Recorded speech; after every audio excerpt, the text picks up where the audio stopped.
तो हेलो दोस्तों, नमस्कार। मैं हूं बसंत कुमार। स्वागत है आपका विद्यार्थी जगत की तमाम खबरों के साथ।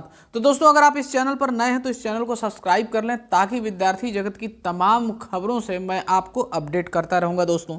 तो आइए फटाफट खबरों पर नजर डालते हैं दोस्तों। यहाँ पर देख रहे हैं अखबारों की हेडिंग में कि शिक्षा में सुधार की कोशिशों पर विवाद का ग्रहण।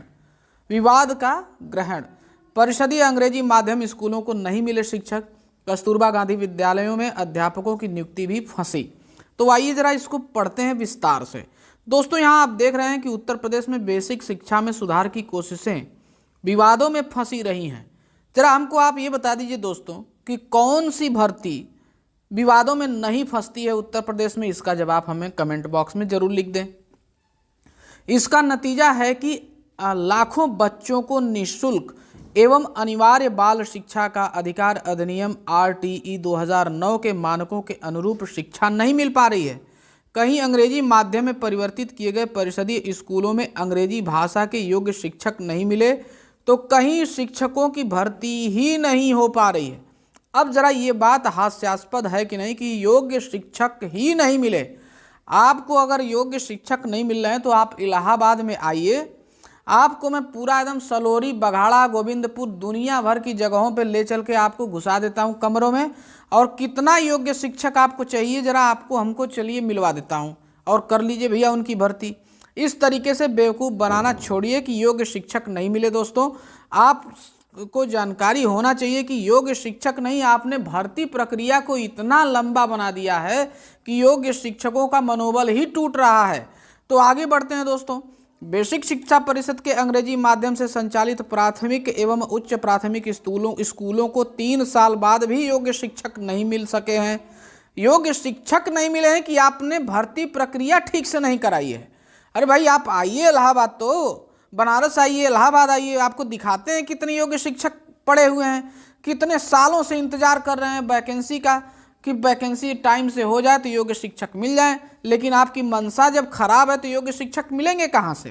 प्रदेश भर के अंग्रेजी माध्यम स्कूलों में योग्य शिक्षकों की तैनाती के लिए मार्च 2019 में प्रक्रिया शुरू हुई थी, लेकिन प्रयागराज, लखनऊ, मथुरा, फतेहपुर, बदायूं आदि 13 जिलों में नियुक्ति प्रक्रिया में देरी हुई। अब आप देखिए, असली बात तो यहाँ पे फंस गई। योग्य शिक्षक तो मिल जाते, लेकिन जो प्रक्रिया 19 में शुरू हुई थी उसमें प्रक्रिया में देरी हुई और उसके बाद मध्य सत्र में तैनाती पर रोक लगा दी गई।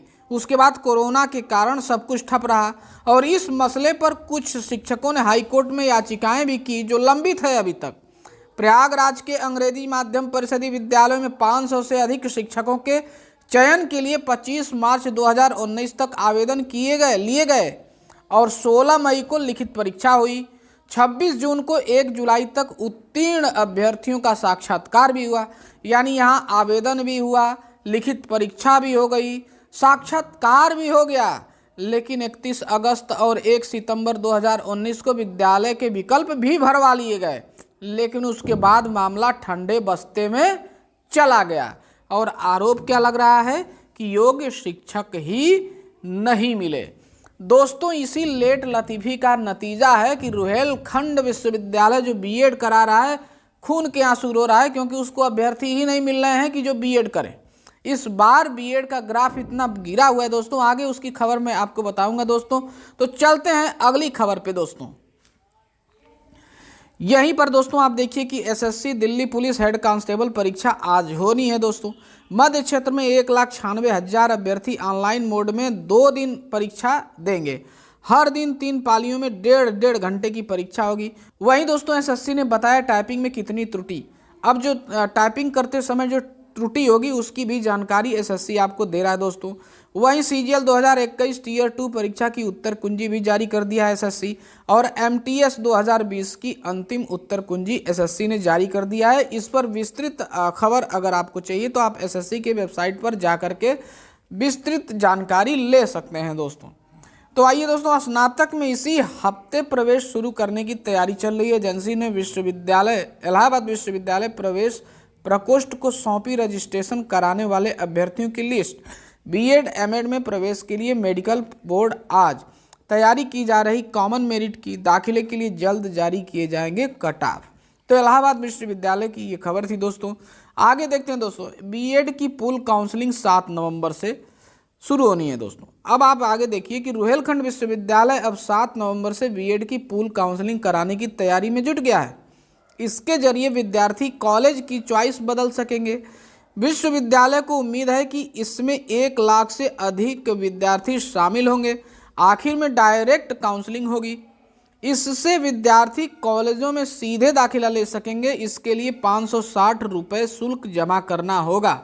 इस समय बीएड काउंसलिंग का चौथा चरण चल रहा है, लेकिन काउंसलिंग में करीब 1 लाख विद्यार्थी ही शामिल हो पाए हैं। देखिए दोस्तों, काउंसलिंग में चौथा चरण काउंसलिंग का चल रहा है, लेकिन 1 लाख विद्यार्थी ही केवल अभी शामिल हुए हैं जो बीएड करने के इच्छुक हैं। अब दोस्तों आप ये बताइए कि शिक्षक भर्तियों की जो नियमितता जो है वो तोड़ दी गई है सरकार के द्वारा, और जो भर्ती आ भी रही है वो कोर्ट तक पहुंच जा रही है, फिर उसको प्रक्रिया में 4 साल तक लग जा रहे हैं दोस्तों।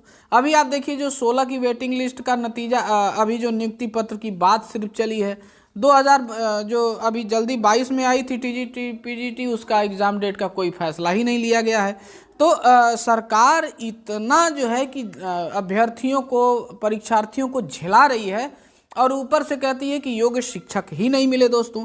तो देखिए इस समय बीएड काउंसलिंग का चौथा चरण चल रहा है, लेकिन काउंसलिंग में करीब 1 लाख विद्यार्थी शामिल हो पाए हैं। 7 नवंबर से पूल काउंसलिंग शुरू होगी जो 1 सप्ताह तक चलेगी। अब एक ये भी विवाद है दोस्तों कि प्राइमरी में बीटीसी वाले पढ़ाएंगे कि बीएड वाले, ये भी सरकार ने अभी तक तय नहीं कर रखा है दोस्तों। ये भी अलग से विवाद चल रहा है। अहर्ता का विवाद अलग से चलता है, समकक्ष अहर्ता का विवाद अलग से चल रहा है। एलटी ग्रेड जीआईसी 2022 की वैकेंसी इसलिए रुकी है क्योंकि उसमें समकक्ष अहर्ता आयोग ने तय ही नहीं किया है, बोर्ड ने। अब जो है कि इसके वजह से जो लोक सेवा आयोग है वो वैकेंसी ही नहीं निकाल रहा है, जबकि इन लोग का काम ही यही है। शिक्षा बोर्ड बने किस लिए हैं? लेकिन फिर भी दोस्तों अभ्यर्थियों का कोई पॉलिटिकल प्रेशर ग्रुप नहीं है। इस वजह से सरकारें जो मनमाना तरीके से अभ्यर्थियों को परेशान करती हैं, उन्हें जो है कि बेबस कर रही हैं। तो दोस्तों इस वीडियो को ज़्यादा से ज़्यादा लोगों तक शेयर करिए और लाइक करना बिल्कुल ना भूलिए। अगर इस चैनल पर आप नए हैं तो चैनल को सब्सक्राइब करना बिल्कुल ना भूलें दोस्तों। तो मिलते हैं अगली वीडियो में, तब तक के लिए जय हिंद।